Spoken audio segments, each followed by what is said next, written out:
kalau kita mau listrik mengalir di rangkaian listrik, kita harus punya sumber tegangan atau beda potensial listrik di rangkaian itu. Misalnya, apa ya? Oh ya, baterai. Potensial listrik yang lebih tinggi diberi tanda positif, sedangkan yang lebih rendah diberi tanda negatif. Arus listrik bakal mengalir dari kutub positif ke kutub negatif, sedangkan elektron sebenarnya mengalir dari kutub negatif ke kutub positif. Semakin besar beda potensial dua titik, semakin besar arus listrik yang bakal ngalir. Tapi gak cuma beda potensial aja yang nentuin besar arus listrik. Sama kayak aliran air, arus listrik juga bisa diperlambat atau dihambat. Biar kebayang, kita pakai analogi air lagi ya. Misalnya ada air yang mengalir dalam suatu pipa. Kemudian di tengah pipanya kalian sumbat sama spons.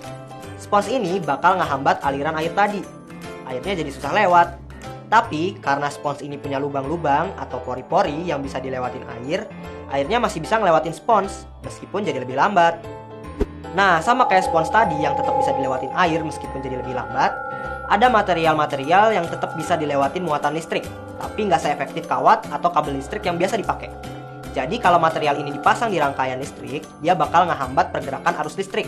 Dan dalam rangkaian dia disebut hambatan, atau bahasa Inggrisnya resistor. Satuan resistor adalah ohm, O-H-M, ohm.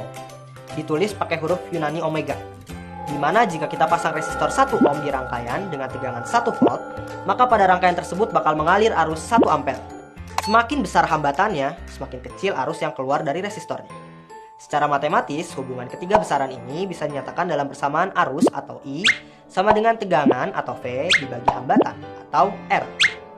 Persamaan ini disebut hukum Ohm. Nah, besarnya hambatan listrik pada suatu resistor ditentuin sama beberapa faktor. Pertama, jenis bahan yang digunain. Tiap bahan punya kemampuan menghambat arus listrik atau resistivitas yang berbeda-beda. Kabel listrik kayak tembaga punya resistivitas yang rendah. Artinya dia cuma bisa sedikit menghambat arus. Tapi material kayak silikon, karbon, atau nikel kromium yang biasa digunain di resistor punya resistivitas yang lebih tinggi. Jadi dia bisa dipakai sebagai resistor. Kedua adalah panjang hambatan atau L.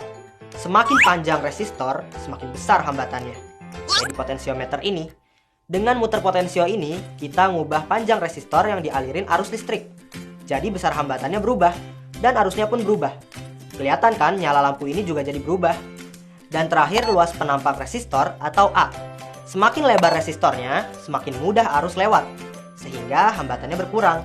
Secara matematis, hambatan suatu resistor bisa dinyatakan dengan persamaan R sama dengan Rho dikali L per A.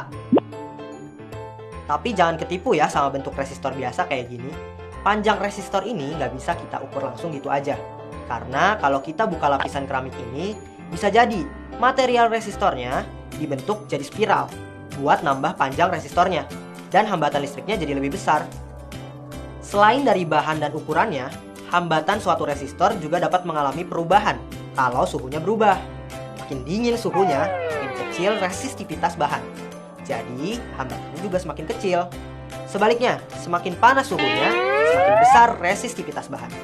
Jadi hambatannya semakin besar. Secara matematis, persamaannya bisa dinyatakan dengan perubahan hambatan atau delta R sama dengan alfa atau koefisien hambatan terhadap suhu dikali besar hambatan awal atau R0 dikali perubahan suhu atau delta T.